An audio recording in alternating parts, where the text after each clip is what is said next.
4th of February 25. It's Tuesday, and I'm just looking at all the stuff Trump's done.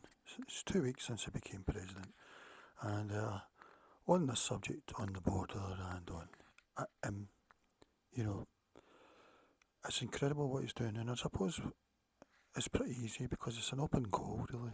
I mean, people have been voting for it, or the nice Americans have been voting for it for 20, 30 years. Yeah, and nobody's done it. In fact, politicians have done the opposite, basically, really. So it's just amazing the things he's doing on this subject. I mean, apparently, with Canada and Mexico, he put tariffs on them, partly to do with sealing the border or doing more about the border. But that seems to have worked overnight because they're sending many troops to the border. They're letting Trump do flights, America do flights to view the cartels over in Mexico on the border area.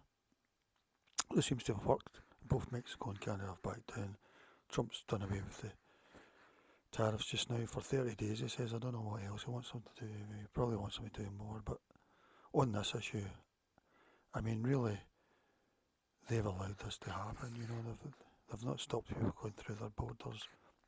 Biden and all American presidents haven't really stopped anyone getting in. They haven't deported anyone, really. I mean, Obama done a few, but not anywhere near enough. They had sanctuary cities and stuff. So on this subject, it's amazing what he's done in 2 weeks. But like I say, it was an open goal. And this is a bit like in Britain. This is like Keir Starmer sending a thingy back to France, basically. That would stop thingies coming over instantly. But instead, the Tories had to come up with complex things like moving people to Rwanda, so that the 90%, 95% they get approved, they would have to wait there until they get approved. Then they could start their life in Britain maybe 6 months later, rather than just coming in a dinghy, being written down, and then given benefits and £36 a week or something like that, hotel, and allowed to wander around, maybe pick up somebody's meal delivery run. I think one of the charities gets them bikes, and then they get a delivery run off someone else's name, and then they save up for an e-bike, which is what they want, and then an e-bike to do the deliveries. That seems to be how it works, although no media tells us, no one looks into all this. So, I mean, I would have voted for Trump, even though he's unfit for office. He's unfit to be a barman, basically, or anything. But on this subject, really 100% support him, because the West is destroying itself. So I needed someone like this. And it just shows what can be done, really. I mean, this is making up for 75 years of having a porous border, basically, letting people wander in, giving them amnesties. So it's fantastic so far on this subject. I mean, I can't believe what's happening. I don't know what's happening after 30 days with those tariffs with Canada and Mexico. I'll make another video about the tariffs, because I don't know about them, really,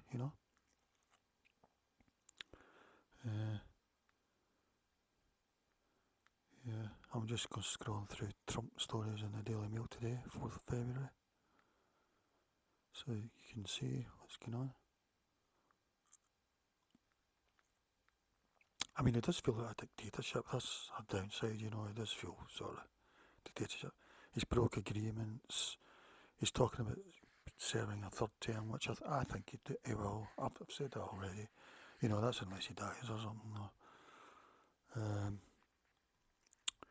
Yeah, has got a dictator vibe, a South America dictator or something. One of the problems that our electoral systems are archaic, and we don't have referendums, quarterly referendums on single issues like Switzerland. Switzerland's the only real democracy. Probably could be even more democratic.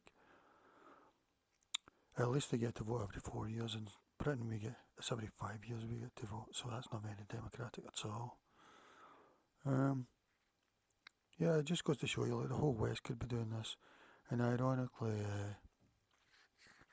it looks like the EU is going to be ahead of Britain on the subject of preventing anarchy in the states, or slowing anarchy down, because I think the whole West is going to go to anarchy because of the mix now that we've got.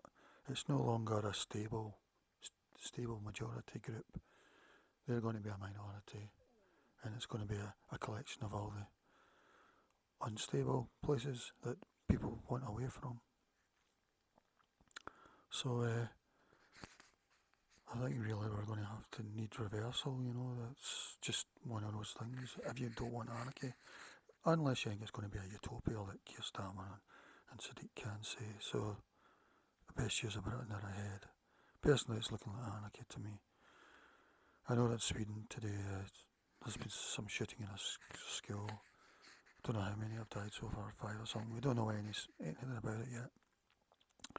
In Sheffield, a boy was stabbed to death yesterday. We know on Twitter, because of Twitter, we know a bit about who was stabbed, and it's as we feared, basically, as you feared. It's the sort of line, like me and Diane Abbott have got a flowchart when we think these things. It sort of went that flowchart way, by the sounds of it. Yeah, and this is another thing Trump's doing, is he says today, it gets better day after day, Trump to send criminals, including US citizens, and deportees to hell on earth, El Salvador jail. This is really going to make people behave, basically.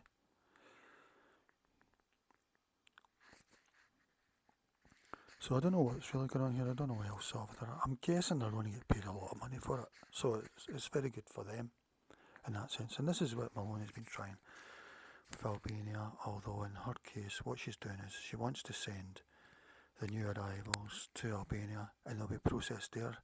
But that means, what is that, a 70% success rate? That means most of them will become Italian anyway. They just have to wait a bit. But here, Trump's talking about putting prisoners in El Salvador, so that's fantastic.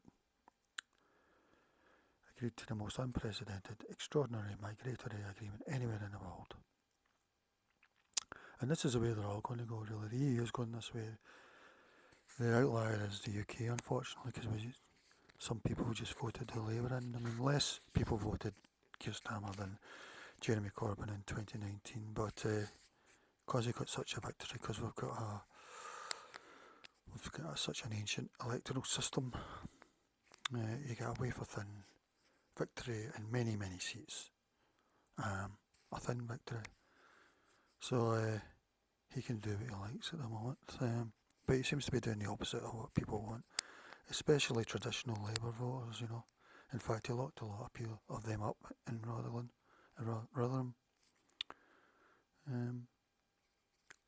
Although he called them Boston Far R.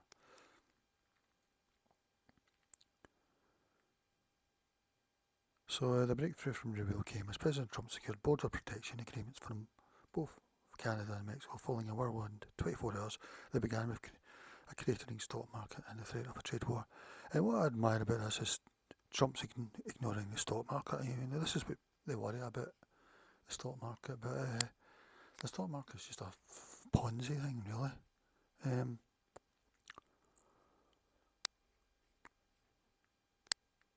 So you're running a country. It's not the stock market you should be looking at. Just first of all, you've got to look at preventing anarchy, I would say. Rubio was visiting El Salvador on Monday, and Trump even said when he got off a flight, and I admire him for continually talking to the press and doing Truth Social posts, because he's always in touch with his voters. It's not like usually when they're aloof. I wonder if Biden even done one tweet himself, or if someone else always done them for him.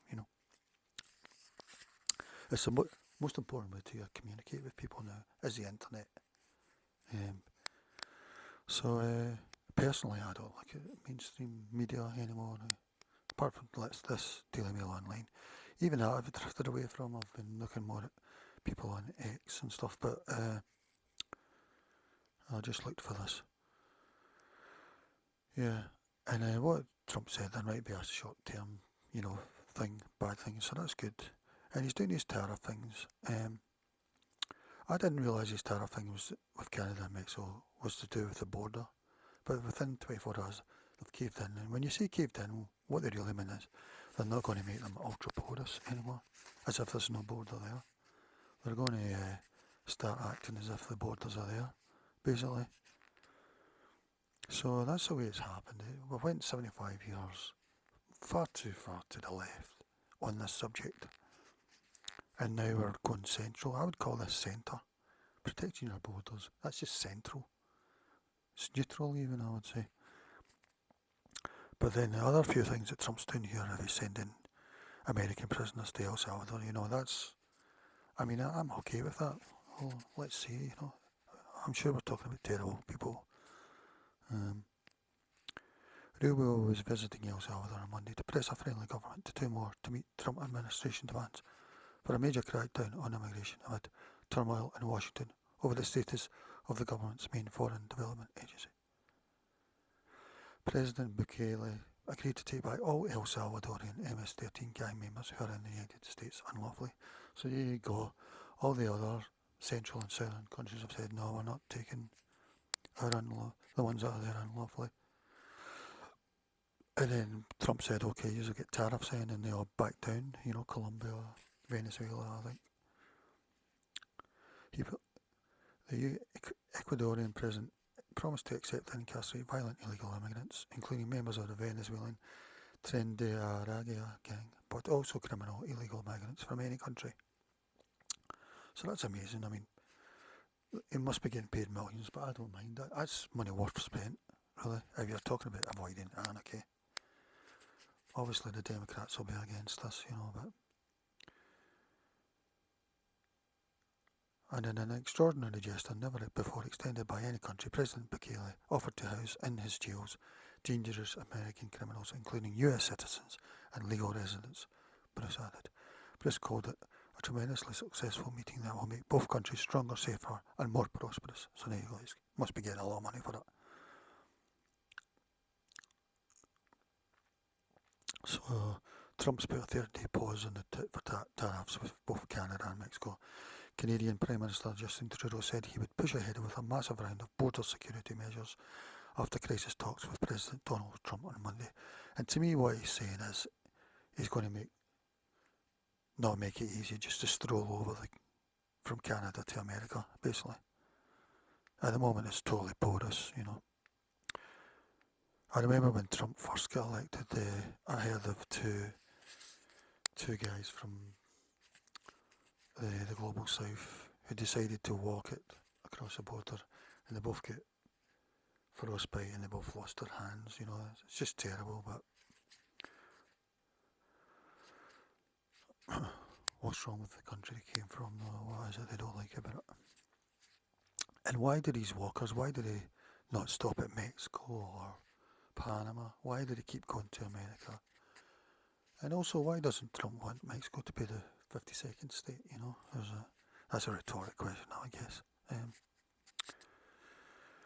After a conversation with Trump, Mexican President Claudia Sheinbaum said that Mexico has agreed to send 10,000 members of the National Guard to the border to prevent drug trafficking from Mexico.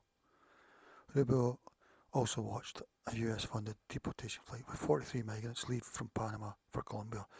And this flight apparently was ones that were coming up. They were going to walk to America, basically, and they just got to Panama. Panama's arrested them, and they've put them back to Colombia. So what's wrong with Colombia? What's wrong with all the countries up to Mexico? Why don't I want to live in any of them? What is it about them? Are they being armoured against those countries? That came a day after Rubio delivered a warning to Panama. Well, here's the thing about I don't know about this, to be honest, really. Panama Canal. Migration, though, was the main issue of the day. This is all I'm interested on, because I see it as existential. We're heading for anarchy. It's okay to think you're heading for utopia. Nothing will happen to you. But if you're anxious about it, you know, it's a different story. You've just got to keep the thoughts to yourself. Migration, though, was the main issue of the day, as it will be for the next stops on his 5-nation Central American tour of Costa Rica, Guatemala and the Dominican Republic after Panama and El Salvador. What's wrong with all these countries? Why are there people moving to America? Why don't they want to live there or Mexico? Are they being R-word? And are they being, to review America in a certain way, are they being white S-word? You know, because that's how they're thinking of America. President Donald Trump's administration prioritised stopping people from making the journey to the United States. Yeah, because they come up in big caravans, you know. And I remember seeing one about 8 years ago on when I used to watch MSNBC or something. The lady said, I don't know where she was from, say El Salvador or something. She said once she saw that caravan and she saw there were lots of women in it and it got through, she decided to join as well. I think one of the reasons was she felt her son was having trouble from the local gangs. So it'd be interesting to see if he became part of the gangs in America, you know, of El Salvador in America. I don't know. I mean, really, I'm all for helping El Salvador become a nice country, a place where they want to stay. What do they want to happen for that to happen? You know, I mean, I think what they want to do is they're a bit white ace and they want to move to America and nothing will get them to stay there. But then you can say, well, do you want Americans to come to run the country and that? And they'll say no, we're El Salvador's, but yes. No, but yes. But they'll probably ask them to be of one colour only, probably, you know. I don't know, could be wrong about that, but I think that's how it feels. Whereas if they come to America, they can go on about the R word, they can become a guest panelist on MSNBC and say white Americans are terrible, the R words and all that, you know, and their bookings, their agency bookings will be off the charts, you know, they'll not have a spare moment, getting all that paid. That's what they would prefer, basically. So you could do, to me the answer is, let people of their choice come to their country to run it for them. And maybe the police as well, they want them to do the police. I'm saying of their choice, you know. I think that's what happened. Because we've seen that in Afghanistan and Iraq, that you needed a tiny amount of American army or Western army for it to stay stable. Just a tiny amount. That's all they had in Afghanistan at the time when Biden pulled it out. Then it was a total disaster thereafter, you know. Then there was that bombing in the Afghan airport, Kabul airport. The Americans the next day bombed a house in Afghanistan. They said this was the person. Then they said it was a mistake, but I don't know if it was a mistake or not. But say it was a mistake, and the family came out with a statement as compensation. We'll accept citizenship in America or the West. So that sort of sums it all up for me, really. You know, your house has just been bombed, and you want to move there to the country that bombed it, even though it was a total accident. Well, so they say, but. So here we go. One idea that was floated was to negotiate what Rubio announced Monday night, a so-called safe third country, and this is what the Tories were doing about Rwanda with Boris and Rishi, although they done it in a way that it had to go through all the European High Court, European Court of Human Rights in the 1951 Convention. Had to go through all that, couldn't get through the House of Lords. So they put a ton of obstacles in their way that they didn't smash down themselves. I think America, Trump will just not even bother with those obstacles, you know. I don't know if America's in the 1951 agreement that EU are now talking about really scrapping, really. And this is what I've said as well, there needs to be a safe third country or even a new country that you could have for all these people that are coming, and and you can have it set up whatever way they want. Do they want Americans to run it, and is it certain types of Americans they want to run it, or do they want? Does it not matter what type of American runs it? You know, like Olin Omar or whatever her name is. Do they want her? They would probably support her here if they were Somalian Americans. Um, if they were Somalians in this third country, do they want Omar to be part of the governing thing or whatever? And I think this is what these people really want. They really want. So I was thinking you'd need to create new countries basically. But if you can get a safe third country, in that country, if it's a people of colour country, it will be the first people of colour country to go through global south multiculturalism from all over the world, which the West is going through. This would be the first people of colour country to do that. But you could either, have a new country, have it run any way the people want, or, if they want to fire Kalashnikovs in the air, that's up to them. But if they want the likes of Labour and the Democrats to run the country, I don't think they'll allow Kalashnikovs to be fired in the air, But then maybe they'd probably want Republicans and Conservatives to run it. The other idea that I think is going to have to happen is that maybe in the West you're going to have to have breakaway countries, maybe small countries for the natives of Europe, both in Europe and the other Western countries. You're going to have little countries for them. Maybe in Britain we could have Sutherland and Caithness, because I think it's going to get so unstable, basically. I know they've done something like that in South Africa for a town, but maybe the South African government can scrap that any moment they like. Because South Africa was a big success story, which shows you don't need many. I think the maximum total of whites in South Africa ever was 17%, and I think most of the people there now immigrated from further up Africa down to there, as it became a success.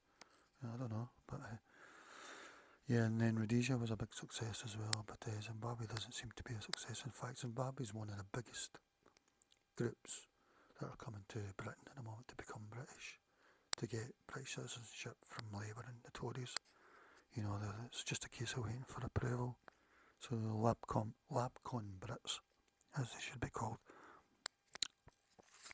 Yeah, so I don't know what's happening in Zimbabwe, yeah. So let's look at this again. A safe third country agreement with El Salvador that would allow for non-Salvadorian migrants in the USA to be deported to the nation. So there you go, El Salvador wants to become a multicultural global south country, the first one outside the West, basically. Officials have suggested this may be an option for Venezuelan gang members convicted of crimes in the US, should Venezuela refuse to accept them. Ahead of Rubio's announcement, see, to me this is really, you're talking about common sense and you're bringing order into the West again by doing these things.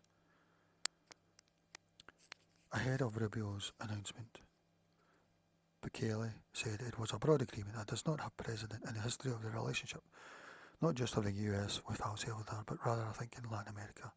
Human rights activists have warned, however, that El Salvador lacks a consistent policy for the treatment of asylum seekers and refugees, and that such an agreement might not be limited to violent criminals.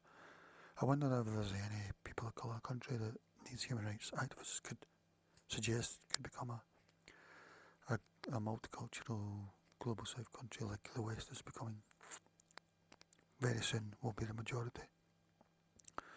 Manuel Flores, the Secretary General of the leftist opposition party, criticised any such plan, saying it would signal that the region is Washington's backyard to dump the garbage. Is that how they're calling them? It's not a very nice thing to call them.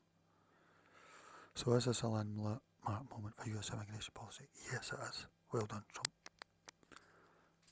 I'd vote you just on this, even though you're unfit for office. 85%, I'm surprised it's not higher. The deportation flight Rubio watched being loaded in Panama City was carrying migrants detained by Panamanian authorities after illegally crossing the Darien Gap from Colombia. So there you go, that's a good sign as well. Maybe this will stop all these caravans altogether, you know. It'll probably go down from like, say 100%, it'll probably go down to 15% or 10%, I would think. Just the same as in Britain. If we sent one dinghy back, it would probably stop those dinghies. They would be like 10%, but France won't take them back, and this is, Trump would ignore France in the situation, or put massive tariffs on them or something. The State Department says such deportations. So I really hope this takes off in the West. At the moment, UK is an outlier because of Keir Starmer and the Labour cabinet. The State Department says such deportations send a message of deterrence. The US has provided Panama with financial assistance to the tune of almost $2.7 million in flights and tickets since an agreement was signed to fund them. And this was only a few days ago, like 3 or 4 days ago. Panama was against it. They weren't going to accept their own people, their own unlawful people, illegal people in America. 24 hours they changed their mind. Rubio was on the tarmac for the departure of a flight which was taking 32 men and 11 women back to Colombia. It's unusual for the Secretary of State to personally witness such a law enforcement operation. Mass migration is one of the great tragedies in the modern era. What a fantastic quote. That is one of the quotes of the West. I'm starting to like this Rubio guy now, you know. I knew him in the past. Well, I wasn't very on this subject anyway, Rubio said. Because this is someone from, I don't know if it's Mexico or whatever, his heritage, who's saying this. So he appreciates America for what it is, and he can see it's going to become anarchy, I would think, Rubio said. Speaking afterwards in a nearby building, it impacts countries throughout the world. We recognise that many of the people who seek mass migration are often victimised along the way. So along the way is the important part there, and it's not good for anyone. Monday's deportation flight came as Elon Musk. So that's another thing, I don't know. So I just wanted to point that out. We'll just have a look at some of the things that are happening today, so for historical reasons.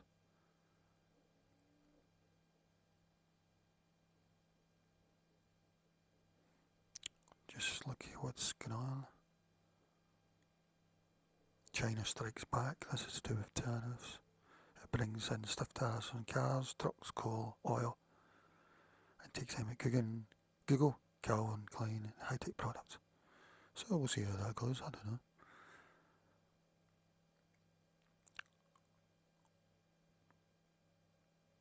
This is just for historical reasons. Small print in Trump's tariff signals the end of Shine and Temu.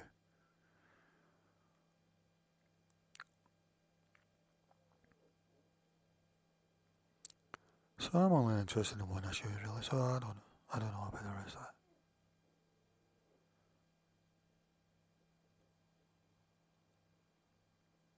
it. NATO boss Mark Rutte urges Keir Starmer to step up defence spending to help placate Donald Trump. As PM has warned, the military alliance could not survive without American support.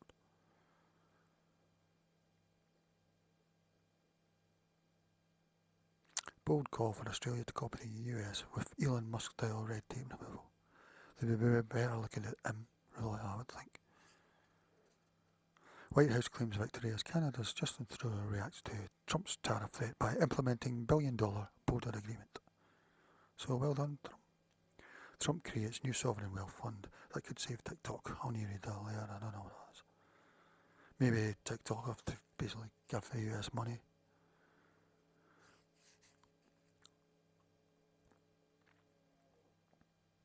Trump destroys Democratic Party, leaving just 20 big cities after election sweep.